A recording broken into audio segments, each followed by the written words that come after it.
மாறன் சீரியல்ல இப்போ ராட்டகாசமான அருமையான மாசான எபிசோட் வந்திருக்குன்னே சொல்லலாம். மிஸ் பண்ணாம ஃபுல்லோடையும் கேளுங்க. சுத்தமா விஷயம் வந்து போக மாட்டேங்குது. பார்க்கலாம் லைக் பண்ணிட்டு பார்த்தீங்கன்னா, எனக்கு கொஞ்சம் பேச வந்து மூட்டிட்டா இருக்கும். மாறன்லேருந்து எல்லாரும் கடையில் வியாபாரத்தை பார்த்துக்கிட்டு இருக்காங்க. இதையெல்லாம் லேட்டஸ்ட் மாடலில் வந்து வந்திருக்குங்க அப்படின்னு சொல்லி அந்த இடத்துல ஒரு புடவை வாங்க வந்தவங்கள ஏகப்பட்ட சுடிதாரு, ட்ரெஸ்ஸு, சட்டை இது எல்லாம் வந்து வாங்க வச்சிடுறாங்க. ரொம்ப வீராவும் மாறணும் சந்தோஷமாக இருக்காங்க. அப்போன்னு பார்த்து 4-5 பேர் வந்து டாக்குமெண்ட் வந்து எடுத்துகிட்டு கடைக்குள்ளே வந்து வராங்க. சார் உங்களுக்கு என்ன சார் வேணும்? இப்போ தான் ஷர்ட் வந்து ஏகப்பட்ட டிசைன் புது மாடலில் வந்திருக்கு. வேணுமா?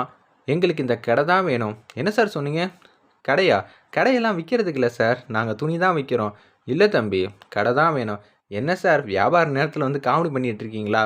ஏதாவது வந்து ஷர்ட் பேண்ட் வாங்குறேன்னா வாங்கிக்கங்க, இல்லாட்டி இங்கேருந்து போங்க அப்படின்னு சொல்லி வீராவும் வந்து தன்மையாக பேசுகிறாங்க. இல்லைம்மா, எங்களுக்கு கடை தான் வேணும், நாங்கள் ஆதாரத்தோடு வந்திருக்கோம் அப்படின்னு சொல்லிட்டு அவங்க எடுத்துகிட்டு வந்த பேப்பரை வந்து காட்டுறாங்க. பெரியவங்களா இருக்கீங்கன்னு பார்க்குறேன், இல்லாட்டி நான் என்ன செய்வேன்னு எனக்கே தெரியாது. போங்க சார், வேறு ஏதாவது கடையில் இழிச்ச வாயினா உட்காந்துருப்பாங்க, அவங்கக்கிட்ட போய் பேசிக்கிங்கிற மாதிரி சொன்னோன்னே அவங்களுக்கு வந்துச்சு பாருங்க கோவம். என்னடா நம்ம வீட்டு கடையில் அவன் உட்காந்து வியாபாரம் பண்ணிக்கிட்டு இருக்கான், நீங்கள் 2 பேரும் என்னோட பசங்களாக இருந்து என்னடா கிழிக்கிறீங்க, போய் கேளுங்கடான்னொன்னே அப்படியே வந்து தம்பி வேணாம் தம்பி, இது ஃபுல்லாக படித்து பாருன்னொன்னே சரின்னு சொல்லிட்டு வீரா வந்து ஃபுல் அண்ட் ஃபுல் வந்து படித்து பார்க்குறாங்க. உடனே அந்த இடத்துல ஆமாண்டா, இது எல்லாம் அவங்க பேரில் தான் போட்டிருக்கு, சும்மா அவங்க பேப்பரில் எழுதிட்டு வந்தால் இது அவங்களோடதாயிடுமா? எத்தனை வருஷமாக நான் இந்த கடையை பார்த்துருக்கேன் தெரியுமா வீரா? 10-15 வருஷமாக இந்த கடையை நான் பார்த்துக்கிட்டு இருக்கேன். அப்படி இருக்கிற சூழ்நிலையில் இந்த கடை யாரோடதுன்னு எனக்கு என்ன தெரியாதா?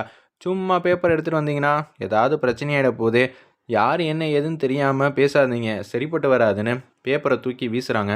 என்னடா என் கடையில் இருந்து வியாபாரம் பண்ணிக்கிட்டு எனக்கு காசு கொடுக்காம பேப்பரை வந்து விட்டு வீசுறியா? நான் உன்னை சும்மா விட மாட்டேன்டான்னு சொல்லி அந்த இடத்துல வெளுத்தெடுக்கிறாங்க. நம்ம மாறனும் கடுப்பாயிட்டாங்க. மாறனும் அவங்க பசங்களும் டிஷம்னு அடிச்சுக்கிறாங்க.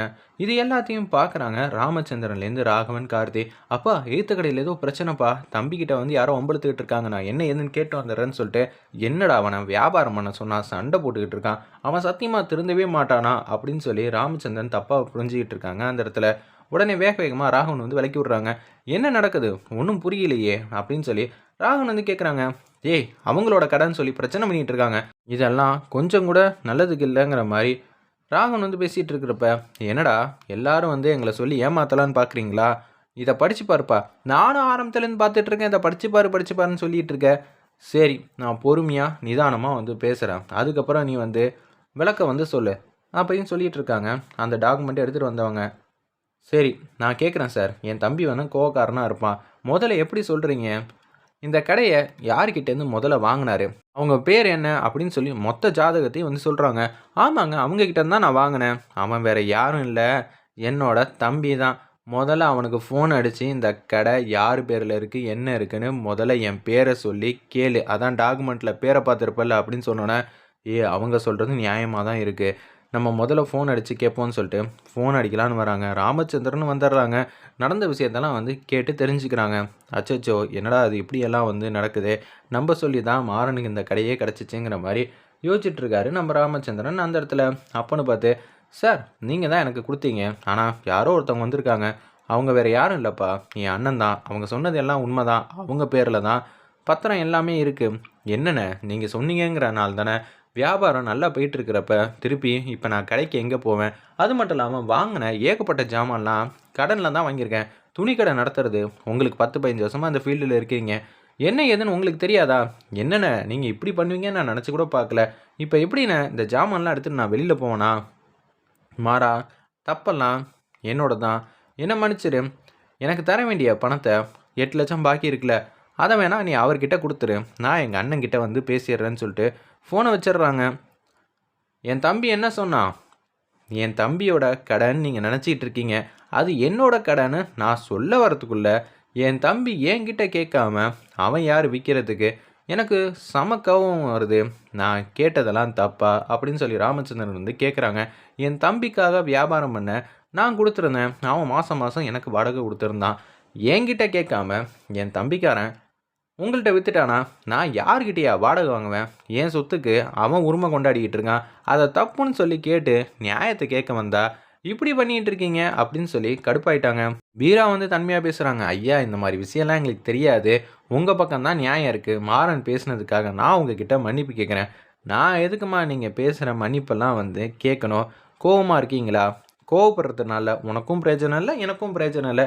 நான் விஷயத்துக்கே வரேன். என் தம்பிக்காரன் தான் எல்லாமே உன்ட்ட சொல்லியிருந்தானேப்பா. அப்படி இருக்கும்போது நீ அந்த பணத்தை என்கிட்ட குடுத்துருங்கிறாங்க. சார் உங்கள் தம்பி மாதம் மாதம் குறிப்பிட்ட அமௌண்ட்டை வந்து கேட்டிருந்தாங்க. அதனால தான் இந்த கடையே வந்து வாங்கணுங்கிற மாரி சொல்கிறாங்க. சரிப்பா, இது எல்லாம் தம்பி வந்து ஓனர் இல்லையே, நான் சொல்கிறது தானே கேட்டாகணும். நீ என்ன பண்ணுறனா அப்படின்னு சொல்லி எனக்கு தேவையான 8,00,000 பணத்தை நீ என்கிட்ட கொடுத்துரு.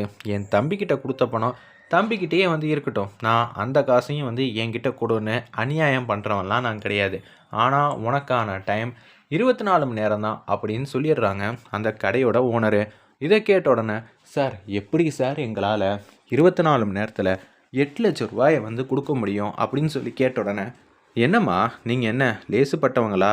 ராமச்சந்திரனோட பையன் தானே, நீ மருமக தானே, உங்களுக்கு ஒரு நாளைக்கு கடையில் எத்தனை லட்சம் வியாபாரம் நடக்குது, இதை பற்றியெல்லாம் நான் பேச விரும்பலை. உங்ககிட்ட பணம் இல்லைனா சரிங்களா, நீங்களே கோடீஸ்வரங்க, எத்தனை கோடி இருக்குன்னு எனக்கு தெரில. அப்படி இருக்கும்போது 8 லட்சம் கொடுத்தா நீங்கள் இந்த கடையை எடுத்துக்கங்க அப்படின்னு சொல்லும்போது, நான் குடும்பத்தை விட்டு வெளில வந்துட்டேன், என்னால் அவ்வளோ பெரிய அமௌண்ட்டை பிரட்டி கொடுக்க முடியாது. அது ஒன்றும் ஏன் பிரச்சனை இல்லை தம்பி.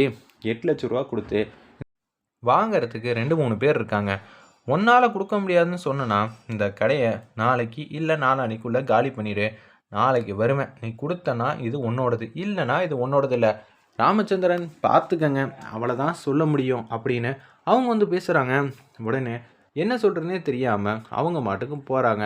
கொடுத்த நேரத்துக்குள்ளே நீங்கள் கொடுத்துடணும், இல்லாட்டி நான் சும்மா இருக்க மாட்டேன், வேறு ஒரு பார்ட்டியை கூட்டிகிட்டு வந்துடுவேன், பார்த்துக்கங்கிற மாதிரி சொல்கிறாங்க.